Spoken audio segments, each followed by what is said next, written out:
Let's break it down straight from the hill to your hometown. No spin, no hype, just facts we find. AI's on the case, no truth left behind. Laws are written, deals are made. Who's got your back, who's throwing shade? We cut through the noise, decode the text, keeping it real. Congress in context, Congress in context, shining the light, breaking it down so you know what's right.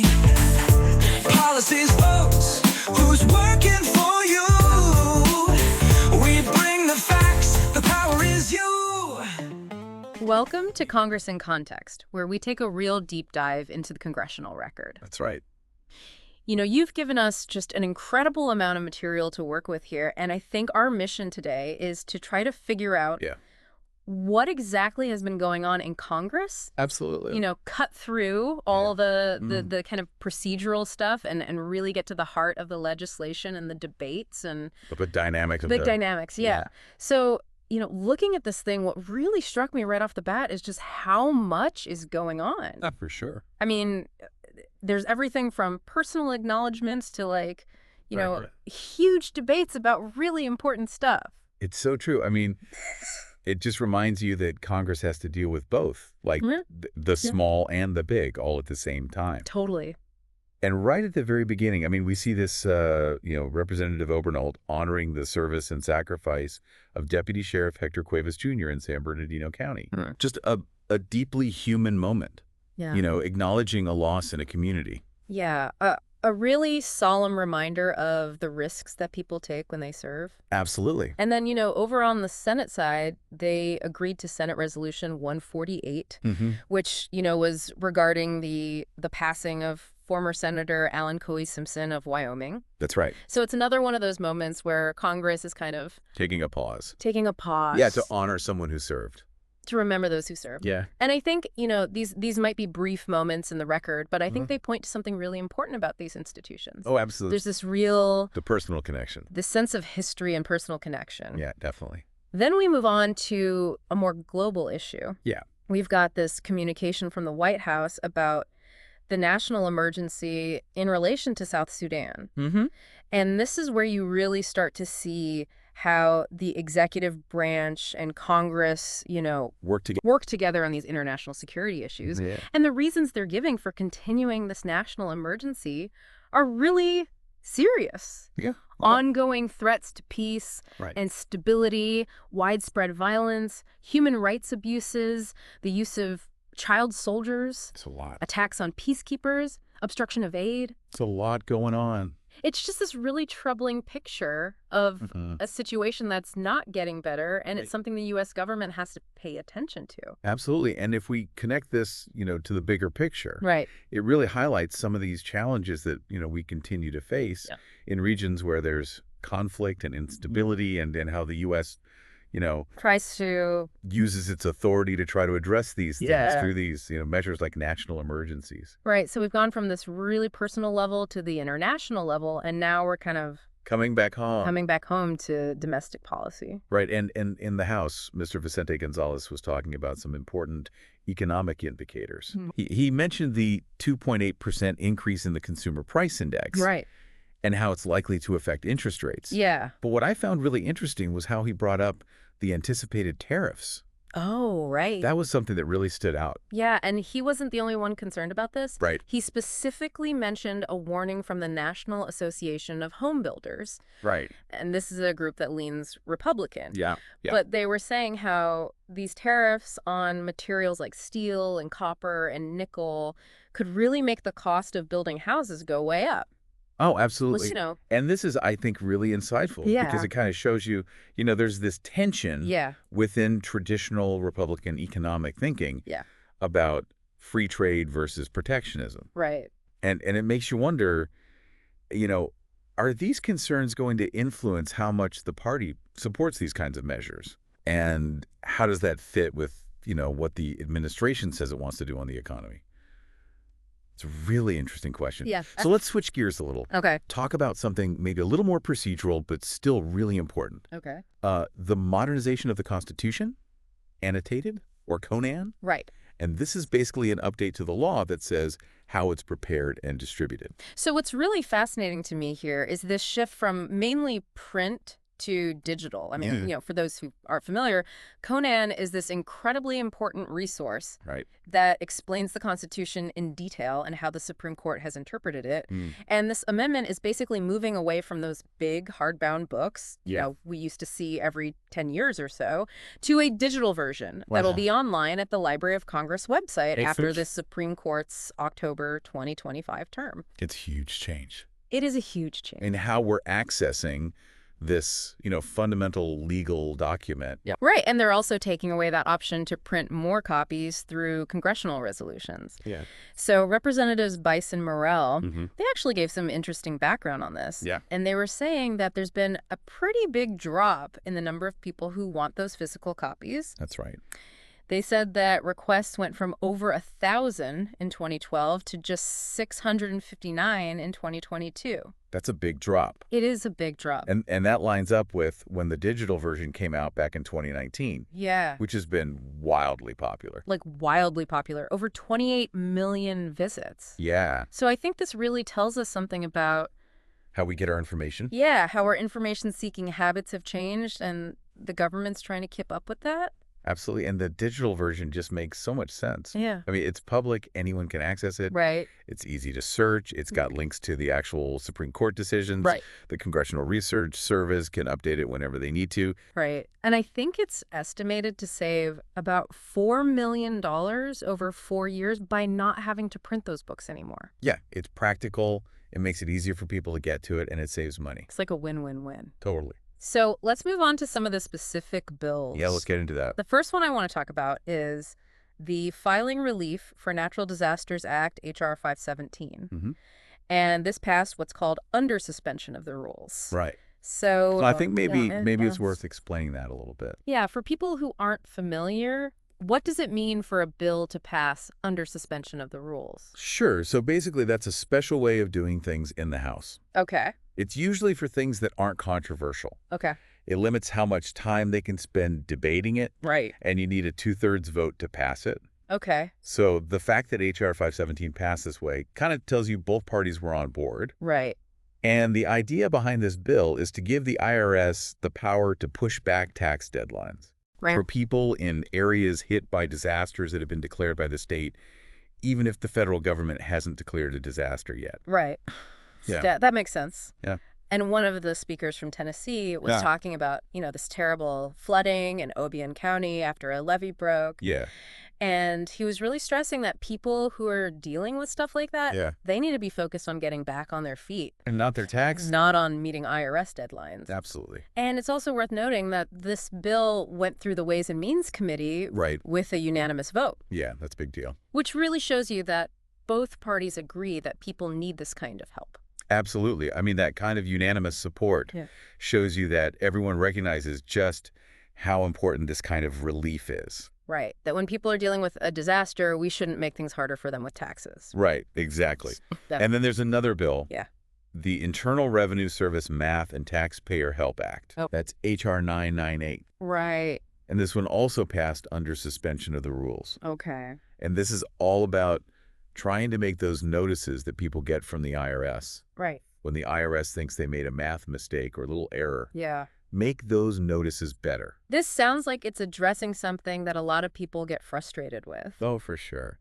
I've heard so many stories about people getting these notices. Yeah. They're just so confusing. They don't Yeah. say what the mistake was or What you're supposed to do. what you're supposed to do. Exactly. The notices can be vague. Right. They don't always tell you what the IRS thinks you did wrong Mhm. or that you have 60 days to challenge it. Right. So this bill wants to change that. Okay. Make the IRS say exactly what they think the error is. Okay. Update the way you ask for a correction Oh, okay. and make them send you a notice when they agree with you. Okay, so it's about making the whole process clearer and fairer. Exactly. It seems like common sense when you put it that way. Right. It's just about trying to improve how the IRS works with taxpayers. So then we've got the National Taxpayer Advocate Enhancement Act of 2025, Mm-hmm. H.R. 997, which also passed under suspension of the rules. Right. And this one's all about making sure the National Taxpayer Advocate is really independent. Yeah. And the key here is that it says the advocate can choose their own lawyer. Okay. And that lawyer reports directly to them, Okay. not through the IRS's chief counsel. Okay. The idea is that the advocate, Right. who's supposed to be like an independent voice for taxpayers, Yeah. shouldn't be influenced by the IRS. That makes a lot of sense. Right. Especially if they're going to challenge the IRS on behalf of taxpayers. Right. They need to be able to get legal advice that's not coming from the IRS. Absolutely. And they added a little amendment to make sure all the staff in the advocate's office are covered too. Right. So it's really about giving the advocate the power to do their job. Absolutely. To really represent taxpayers. Right. And to tell Congress how to make the tax system better. Okay, so it's interesting because while they were talking about H.R. 9927, Mm-hmm. they also brought up the Recovery of Stolen Checks Act, Right. which is trying to deal with this problem of people's tax refund checks Getting stolen out of the mail. getting stolen out of the mail. Such a problem. It's a big problem in some areas. And right now, you know, if your check gets stolen, Yeah. they just mail you another one. Yeah. But what if that one gets stolen too? Exactly. It doesn't solve the problem. So this act is saying the IRS has to figure out a way Right. to let people get their refund through direct deposit instead. Exactly. It's about time. Which seems a lot safer. Way safer. And both parties were praising the people who worked on this, Yeah. and they were really clear that the goal is to cut down on mail theft. And fraud. And fraud. And to make sure people get the money they're owed. Right. And they even told a story about someone who got 2 refund checks, Wow. neither of which ever showed up or got cashed. That's wild. Yeah. So it's a real problem. It shows it's not just some isolated thing. It's happening a lot. So, And then there was another thing they talked about yeah. when they were discussing H.R. 997, Okay. the Electronic Filing and Payment Fairness Act. Right. And this wants to update the tax code Okay. to extend the mailbox rule to electronic stuff. Okay. So for those of us who don't know, what's the mailbox rule? Okay, so the mailbox rule is this legal thing. Okay. It says that something is officially received on the date it was mailed, Okay. not when it actually got there. Okay. So, like, if you mail your tax return Right. and it has the postmark for the due date, Right. it's considered on time, Okay. even if the IRS gets it later. Right. But if you file online and it gets to the IRS even a minute late, Right. it's late. That doesn't seem fair. Right. So this bill wants to make things fair. Okay. Say that if you send it electronically by the deadline, Right. it's on time. It makes sense to me. Yeah, and the National Taxpayer Advocate actually put this in their Purple Book, Oh, okay. which is their list of recommended changes to the tax laws. So it sounds like it's a pretty important issue. Absolutely. It's about making the rules fit how people actually do their taxes these days. Okay, so let's shift gears again. Okay. We heard Representative Stansbury talking about the Smithsonian American Women's History Act, which is bipartisan, Yeah. and it's all about setting aside a spot on the National Mall For the museum. for the Smithsonian American Women's History Museum. Yeah. And I think this is such a big step It is. in recognizing and celebrating women, Yeah. you know, all their contributions throughout history, which have often been overlooked. Absolutely. Representative Stansbury was saying how important it is to have an actual building on the mall Right. to tell these stories and to make sure future generations know about the role women have played in shaping our country. Definitely. And she talked about, all these incredible figures. Yeah. Abigail Adams, the suffrage movement, Yeah. Nancy Pelosi. It just shows you how wide-ranging women's impact has been. Absolutely. And putting this museum right there on the mall, Yeah, it sends a powerful message totally. that women's history is American history. It is. Okay, so now we're getting to something a bit more controversial. Yeah, Voting rights. it's a big one. We heard this really amazing speech from Representative Clyburn Yeah. talking about the long history of voter suppression in our country. It's long history. He even talked about his own family's experiences Yeah, powerful stuff. with things like literacy tests and poll taxes. It's important to remember that history. It is, and I think it was so powerful to hear him talk about his family struggles. Absolutely. It made those historical injustices feel very real. And it shows you how much is still at stake. Yeah, and he's really concerned about how key parts of the Voting Rights Act haven't been restored, Right. which has led to all these new laws that make it harder to vote in a lot of states. Yeah. And he was especially critical of the SAVE Act. Yeah, he did not hold back. He was saying it would make it much harder for eligible citizens to vote. Right. because of requirements like having specific types of ID. Yeah. And he pointed out how that could really affect certain groups. Oh, sure. Like married women who have different names on different documents, Right. or people born overseas to military families, Yeah. or people who can't afford to get all those documents. And that raises concerns about, a modern-day poll tax, essentially. And he was basically saying that the SAVE Act isn't really about making elections fair. Yeah. It's about helping Republicans win. That was his argument. He even quoted John Lewis. About the fight for voting rights. Yeah, about the fight for voting rights. And how it's not over. And how it's not over. And he said, we need to pass the John R. Lewis Voting Rights Advancement Act and the Freedom to Vote Act. Right. So you can see how divided people are about how to make elections fair. Totally. It's a fundamental disagreement.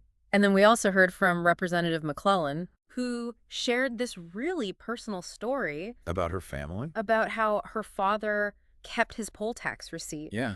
as a reminder of how important it is to be able to vote, Right. and how her mother was the first woman in her family to vote After the Voting Rights Act? after the Voting Rights Act. Yeah. And these stories really show us. It's not just about abstract ideas. Yeah.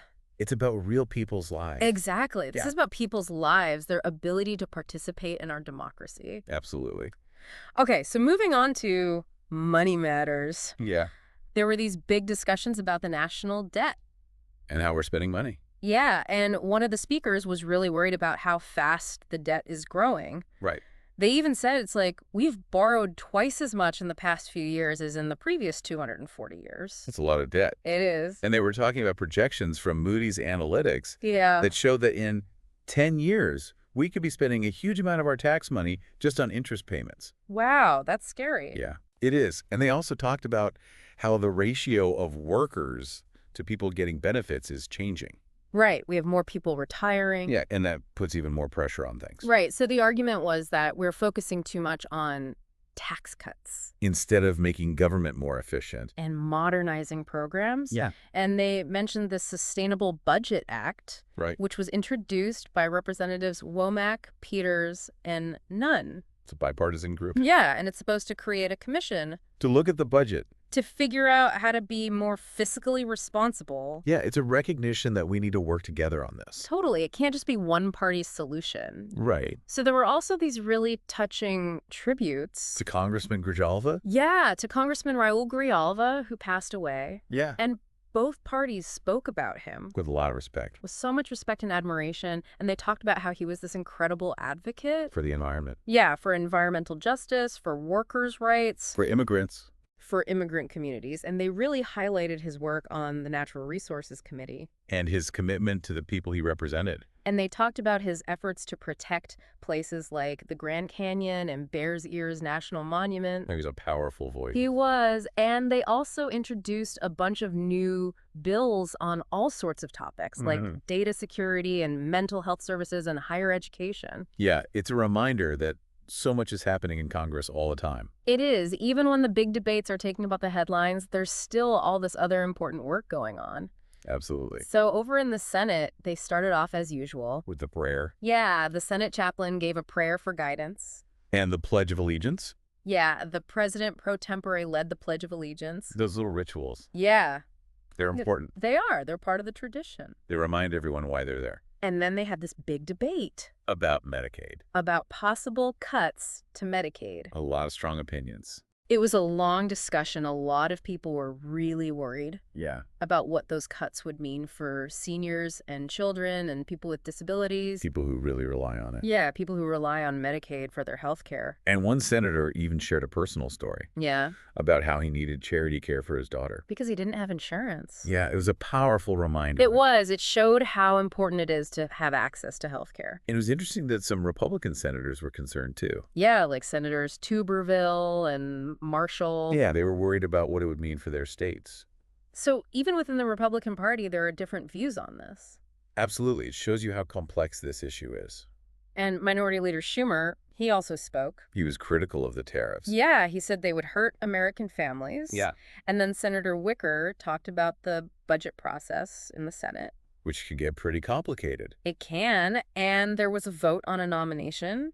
But really, the main focus was on Senator Booker's speech. Yeah, he went into a lot of detail. He did. He talked about how devastating it would be to cut Medicaid And he shared all these stories from people and advocacy groups about how they rely on Medicaid for everything from nursing home care to medical treatment. and how scared they were about these cuts. It was really powerful. Really brought it home. It did. He put a human face on it. Exactly. And he also said that a lot of groups oppose these cuts, Yeah, like the National Governors Association. which represents both Republican and Democratic governors. Right. And a lot of parent and health advocacy groups. A lot of It opposition. shows you how important this issue is to a lot of people. Definitely. And there was this argument that cutting Medicaid was just a way to pay for tax breaks for the wealthy. Which a lot of people disagreed with. Yeah, it really highlighted that debate about priorities. Right. What should we be spending money on? And they even talked about how similar efforts to repeal the Affordable Care Act failed. And they brought up Senator McCain's vote. Yeah, that was a big moment. It was. And they question whether there's really that much waste in the healthcare system. To justify these cuts. Yeah, and they accused the previous administration of not being transparent. About what was happening at agencies like HHS and the CDC. And there were worries about the impact on medical research. Yeah, if we cut funding for the NIH. Right, it could hurt our ability to find new treatments. And it could affect people's lives in the future. And they talked about medical debt. Which is a huge problem. And how the Affordable Care Act helped with that. And again, Senator Booker shared personal stories. To show how real this issue is. It was a really powerful debate. It was, and it showed how much support there is Across party lines. for protecting health care. Yeah, it's a fundamental question about the role of government. It is. And amidst all this talk about big policy issues, Right. Senator Ernst took a moment to recognize this small business in Iowa. J&S Farm Supply. Yeah, for all the good work they're doing in their community. It's a nice reminder that there are good things happening, too. Absolutely. And then there were these updates from the Treasury Department and the Department of Homeland Security. On kind of administrative things. Yeah, like sanctions and import restrictions. It's part of the ongoing communication between Congress and the executive branch And then they introduced a bunch of new bills in the Senate. on all sorts of topics. Food, trade, transgender rights. It shows you how much the Senate is working on, And we saw a list of senators who signed on to co-sponsor different bills. which is always a sign that a bill is gaining momentum. And there were discussions about amendments to crop insurance and disaster assistance for farmers. Important issues for a lot of people. They also talked about reauthorizing programs for youth employment, Summer jobs, year-round jobs. trying to give young people opportunities. Absolutely. And they acknowledged Cesar Chavez Day. Honoring his legacy. Yeah, remembering his work for civil rights and labor rights. And they mentioned the efforts to create a national historic park for him. Which would be amazing. It would. And there were some concerns raised about executive orders on transgender issues. It's an ongoing debate. It is. And then there were all these tributes to people and organizations from all over the country. For their contributions. People doing amazing things in music, community service, the military, education. It's inspiring. It is. And then some representatives explained why they missed votes. That's important for transparency. It is. And they announced the Senate committee meeting schedule. So people know what's coming up. So as you can see, the Congressional Record is this amazing resource. It really is. It gives us a real window into what's happening in Congress. From honoring people to debating big issues to passing new laws. And we've seen moments of both cooperation and division. It's a complex process. It is, and I think it's important for us to stay informed. Absolutely. So I'm curious, what do you think is the most important takeaway from all of this? You know, what strikes me is the balance between the immediate and the long term. Like, Congress has to deal with disasters and also think about the future of healthcare. Right. It's this constant back and forth. And for people who want to stay informed, Yeah. what's the key thing they should remember? I think it's that the Congressional Record, even though it can seem kind of overwhelming, Right. it's the best way to really understand what's happening, Yeah. to get past the headlines and see the detail. The specifics. Yeah, and that's how we can really understand the decisions that are being made. That affect all of us. Absolutely. So keep digging into the Congressional Record. It's worth it. It is, and we'll be here to help you make sense of it all. That's right. We'll see you next time. See you next time.